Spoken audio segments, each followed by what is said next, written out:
اتحاد اہل سنت، یہ کیا ہوا، کہاں چلا گیا، کیا اس کو ہونا چاہیے تھا، اس کے اندر غلطی کہاں پر ہوئی؟ اب قبلہ محترم مفتی منیب الرحمان صاحب وہ کیونکہ اس اتحاد اہل سنت کی ابتدا جس کو کہا جائے بقول سوشل میڈیا کے، لیکن میں ایک عجیب بات محسوس کر رہا ہوں کیونکہ میں سوشل ایکٹیوسٹ ہوں اور تجزیہ دیتا رہتا ہوں، تو پھر ہماری سوشل میڈیا پر پہلے دن سے آخر تک نظریں ہوتی رہتی ہیں، یوٹیوب ہو ہر طرف ہو۔ مفتی منیب الرحمان صاحب مجھے اس مرتبہ بہت تبدیل نظر آئے، بہت تبدیل نظر آئے۔ وہ ایک زوردار آواز اہل سنت کے اندر ہیں اور ان کا ایک نام بھی الحمدللہ ہے، ان کی آواز بھی ماشاءاللہ گونجتی ہے، اور کئی مرتبہ تحریک کے حوالے سے انہوں نے آگے آ کے بہت سارے تحریک کے مسائل کو حل بھی کیا ہے، اور بہت سارے لانگ مارچز کے اندر جو ہیں ماضی کے دیکھا جائے تو مفتی منیب الرحمان صاحب کو ہماری قائد نے آگے کیا، اور ان کے ہی کہنے کے پر ان کی وارنٹی کے اوپر بہت سارے دھرنے ختم بھی ہوئے۔ لیکن اس مرتبہ میں مرید کے سانے سے پہلے کی بات کر رہا ہوں، بات کی نہیں، میں مرید کے سانے کے پہلے سے بات کر رہا ہوں۔ مجھے مفتی منیب الرحمان صاحب بالکل ماضی سے الگ نظر آئے، یہ میرا تجزیہ ہے۔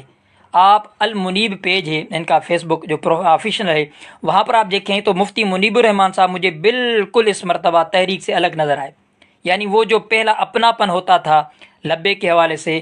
وہ یہ جو ابھی نکلا بھی نہیں تھا مارچ، اس سے پہلے بھی آپ کو جا کے آپ دیکھیں 12 اکتوبر 13 کو یہ سانہ ہو جائے، تو یہ مفتی منیب الرحمان صاحب کو میں مکمل دیکھ رہا ہوں کہ وہ اس مرتبہ لبیک سے دور تھے اور ان کا پورا موقف گورنمنٹ والا نظر آ رہا ہے۔ یہ معذرت کے ساتھ میرا تجزیہ ہو سکتا ہے، کسی کو اختلاف بھی ہو سکتا ہے، لیکن اس مرتبہ میں نے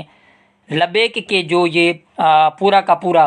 فلسطین کی حمایت میں جو ایک پوری مارچ تھا، اس میں مفتی منیب الرحمان صاحب اس سے پہلے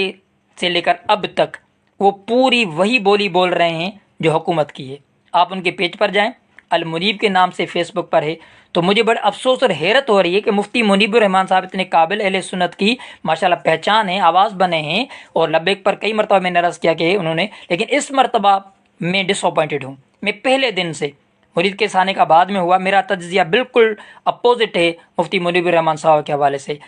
جب یہ واقعہ ہو رہا ہے اس سے ایک رات پہلے آپ دیکھے جا کے، میں دوبارہ کہوں گا فیس بک پہ ان کا پیج بنا ہے المنیب، وہاں پر انہوں نے تو کمنٹس باکس ہی روک دیا ہے تاکہ کوئی کمنٹ ہی نہ کرے، کسی کی ہم بات ہی نہ سنیں، تو وہاں پر آپ کو نظر آئے گا کہ ابھی مارچ نکلا بھی نہیں۔ 2 دن پہلے جمعرات کو جب لبیک پر ظلم و ستم کیا گیا، ابتدا کی گئی گورنمنٹ کی طرف سے، تو مفتی منیب الرحمان صاحب کے پیج سے وہی بات آ رہی ہے کہ بھائی جب اسرائیل والے اور فلسطین والا آپس میں مل چکے ہیں تو آپ کو کیا پڑھیے، آپ دھرنے دینے نکل رہے ہیں، مارچ نکل رہے ہیں۔ اب یہ وہی بولی جو گورنمنٹ بول رہی تھی، وہی پہلے دن ہی، ابھی سانحہ بھی نہیں ہوا، مفتی منیب الرحمان کے آپ پیج پر جا دیکھیں، باقاعدہ ان کی پوسٹ بنی ہوئی ہے۔ پھر چلتے ہیں مرید کے سانحہ جب ہو گیا، اگلے صبح کو مفتی منیب الرحمان صاحب کے اسی آفیشیل پیج المنیب پر جا کے دیکھیں تو مفتی منیب الرحمان صاحب کا پیج پر بیان ہے کہ مجھے سوشل میڈیا سے پتہ چلا ہے کہ رات جو ہے وہ لبیک کے قائدین پر یا